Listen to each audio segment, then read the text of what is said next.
नमस्कार दोस्तों, स्वागत है आपका अपने YouTube channel Ved Academy with Amit पर, जहां हम आपके लिए लाए हैं देश और दुनिया की ताज़ा और महत्वपूर्ण खबरें। आज 24 फरवरी 2025 का दिन है और हम आपको बताएंगे आज के टॉप करंट अफेयर्स, जो आपके जनरल नॉलेज को मजबूत करेंगे और प्रतियोगी परीक्षाओं के लिए भी बेहद महत्वपूर्ण साबित होंगे। तो चलिए शुरू करते हैं बिना किसी देरी के आज का हम करंट अफेयर्स का वीडियो। तो बने रहिए हमारे साथ शुरू से लेकर अंत तक। पहला प्रश्न है हमारे पास, जियो स्टार ने एक नया ओटीटी प्लेटफॉर्म जियो हॉटस्टार के नाम से लॉन्च किया है। यह प्लेटफॉर्म किन ओटीटी प्लेटफॉर्म के मर्जर होने के बाद बना है? यानी कि जियो ने आज अपना नया ओटीटी प्लेटफॉर्म जियो हॉटस्टार के नाम से लॉन्च किया है। यह जो जियो हॉटस्टार प्लेटफॉर्म है ना, यह प्लेटफॉर्म किन दो ओटीटी चैनलों के एक होने के बाद बना है? तो इसका सही उत्तर है जियो सिनेमा और डिज्नी प्लस हॉटस्टार के। ठीक है, तो जियो सिनेमा और डिज्नी प्लस हॉटस्टार दोनों का मर्जर किस में हो गया है? जियो हॉटस्टार में। अब इन दोनों के जो कंटेंट हो गए ना, वो आपको जियो हॉटस्टार पर दिखाई देंगे। अब बात करेंगे हम अगले प्रश्न की। अगला प्रश्न है हमारे पास, वीनस ऑफ इंडियन सिनेमा कही जाने वाली किस एक्ट्रेस की 14 फरवरी 2025 को 92वीं बर्थ एनिवर्सरी मनाई गई? तो इसका सही उत्तर है मधुबाला की। ठीक है, अब बात करते हैं मधुबाला के बारे में। तो मधुबाला का जन्म 14 फरवरी 1933 को दिल्ली में हुआ था। उनका असली नाम मुमताज़ बेगम जहां देहलवी था। मधुबाला को द ब्यूटी ऑफ ट्रेजेडी और वीनस ऑफ इंडियन सिनेमा भी कहा जाता था। तो इनके बारे में इतनी जानकारी इम्पोर्टेंट है कि मधुबाला का असली नाम क्या था? तो मुमताज़ बेगम जहां देहलवी। और पेपर में प्रश्न पूछा कि द ब्यूटी ऑफ ट्रेजेडी या फिर वीनस ऑफ इंडियन सिनेमा किसे कहा जाता था, तब आप लगाएंगे मधुबाला को। अब बात करेंगे हम अगले प्रश्न की। अगला प्रश्न है हमारे पास, इंटरनेशनल क्रिकेट काउंसिल यानी कि आईसीसी ने शुक्रवार को चैंपियंस ट्रॉफी 2025 के लिए प्राइज मनी की घोषणा की है। इस एडिशन यानी कि 2025 की जो आईसीसी चैंपियंस ट्रॉफी होगी ना, उसके चैंपियन को कितनी राशि मिलेगी? तो इसका सही उत्तर है 19.46 करोड़, यानी कि 2.24 मिलियन यूएस डॉलर मिलेंगे जो विजेता टीम होगी उसको। इसी के साथ जो उपविजेता टीम होगी उसको 9.72 करोड़ यानी कि 1.12 मिलियन यूएस डॉलर मिलेंगे। चैंपियंस ट्रॉफी 2025 का आयोजन 19 फरवरी से 9 मार्च 2025 तक पाकिस्तान और यूएई में किया जा रहा है। इसमें कुल 8 देश हिस्सा लेने वाले हैं और यदि इस ट्रॉफी में इंडिया सेमीफाइनल में पहुंचता है तो उसके सेमीफाइनल और फाइनल मैच यूएई में खेले जाएंगे, क्योंकि भारत ने साफ मना कर दिया है कि वह आईसीसी के मैच पाकिस्तान में नहीं खेलेगा।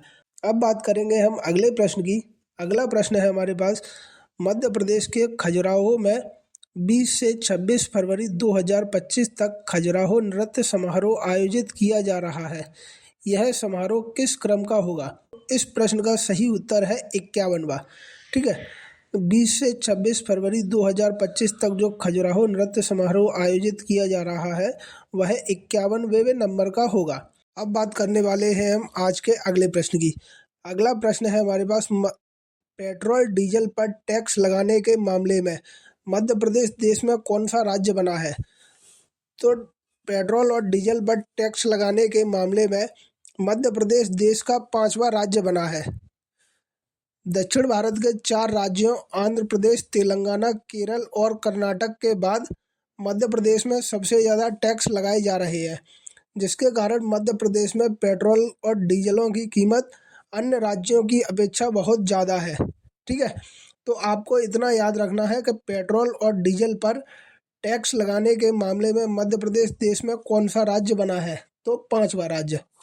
अब बात करने वाले हैं हम अगले प्रश्न की। अगला प्रश्न है हमारे पास, 24 से 25 फरवरी 2025 को होने वाली ग्लोबल इन्वेस्टर्स समिट यानी कि GIS 2025 का आयोजन कहाँ किया जा रहा है? तो इसका आयोजन भोपाल में किया जा रहा है। आपको याद रखना है, ग्लोबल इन्वेस्टर समिट यानी कि GIS 2025 का आयोजन कहाँ हो रहा है?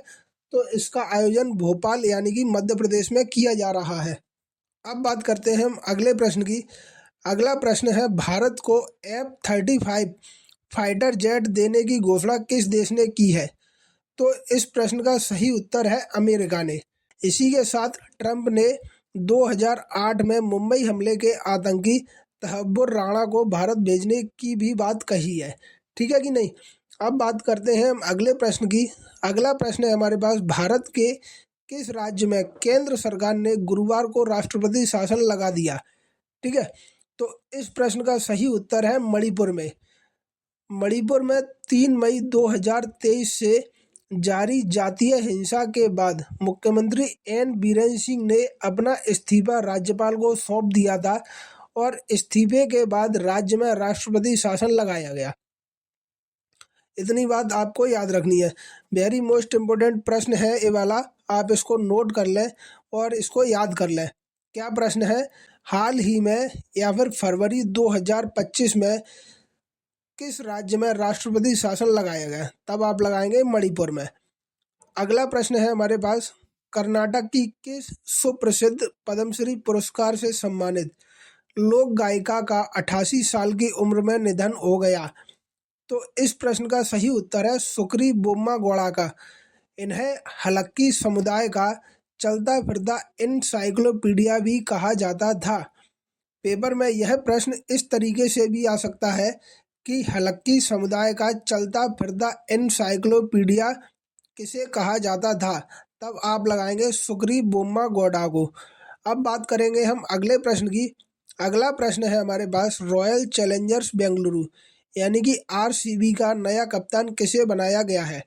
तो आरसीबी का नया कप्तान रजत पाटीदार को बनाया गया है। जैसा कि आप सभी लोगों को पता है, इससे पहले आरसीबी के कप्तान विराट कोहली थे, जिनके बाद अब नया कप्तान रजत पाटीदार को बनाया गया है।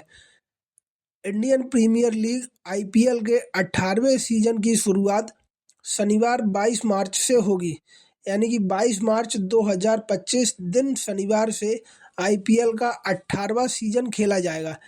पिछली चैंपियन कोलकाता नाइट राइडर्स यानी कि जो 17वां सीजन था 2024 का, उसकी विजेता टीम थी कोलकाता नाइट राइडर्स। तो कोलकाता नाइट राइडर्स के होम ग्राउंड ईडन गार्डन में ओपनिंग और फाइनल मैच होगा। पहले मैच में केकेआर के सामने रॉयल चैलेंजर्स बेंगलुरु होगी। तो पहला जो ओपनिंग मैच होगा ना, वो केकेआर और आरसीबी के बीच में खेला जाएगा। अब बात करेंगे हम अगले प्रश्न की। अगला प्रश्न है हमारे पास, वीमेंस प्रीमियर लीग का तीसरा सीजन आज यानी कि 14 फरवरी 2024 से कहां शुरू हो रहा है? तो इस प्रश्न का सही उत्तर है बड़ोदरा इंटरनेशनल स्टेडियम में। और जैसा कि आपको नाम से ही समझ में आ रहा है, Vadodara international cricket stadium Vadodara Gujarat में स्थित है। अब यहाँ देखने वाली बात यह है कि वीमेंस प्रीमियर लीग का आज तीसरा सीजन शुरू हो रहा है। इससे पहले जो 2 सीजन हो चुके थे, उनमें से दूसरे सीजन की जो विनर थी वो 2024 में रॉयल चैलेंजर्स बेंगलुरु विनर थी, जबकि पहले सीजन 2023 की winner Mumbai Indians team winner थी। तो दोस्तों, यह था 14 फरवरी 2025 का करंट अफेयर्स। उम्मीद है कि आपको ये जानकारी अच्छी लगी होगी। अगर आपको वीडियो पसंद आया हो तो इसे लाइक करें, शेयर करें और हमारे चैनल को सब्सक्राइब करना ना भूलें, ताकि आपको रोजाना नए अपडेट और मिलते रहें। तो चलिए फिर मिलते हैं कल नए वीडियो के साथ, और कल आपके लिए और भी ज़्यादा मोस्ट इम्पोर्टेंट जानकारियाँ लेकर आएंगे। देश और दुनिया में क्या घटनाएं घटित हो रही हैं, उसके बारे में कल एक और वीडियो बनाया जाएगा आपके लिए, जो आपकी परीक्षा की दृष्टि से बहुत महत्वपूर्ण साबित होगा। आप लोग क्या करना, ये जो प्रश्न आपके लिए है ना, इनको आप अपनी नोटबुक में लिख लेना, और जब पेपर देने जाओ उससे पहले आप इसको रिवाइज कर लेना, या फिर 10-10, 12-12 प्रश्न जो होते हैं ना डेली के करंट अफेयर्स के, उनको आप डेली के डेली याद करते रहें। तो चलिए मिलते हैं फिर कल नए वीडियो के साथ। तब तक आप लोग अपना और अपने परिवार का ध्यान रखिए, स्वस्थ रहिए, मस्त रहिए और व्यस्त रहिए। धन्यवाद।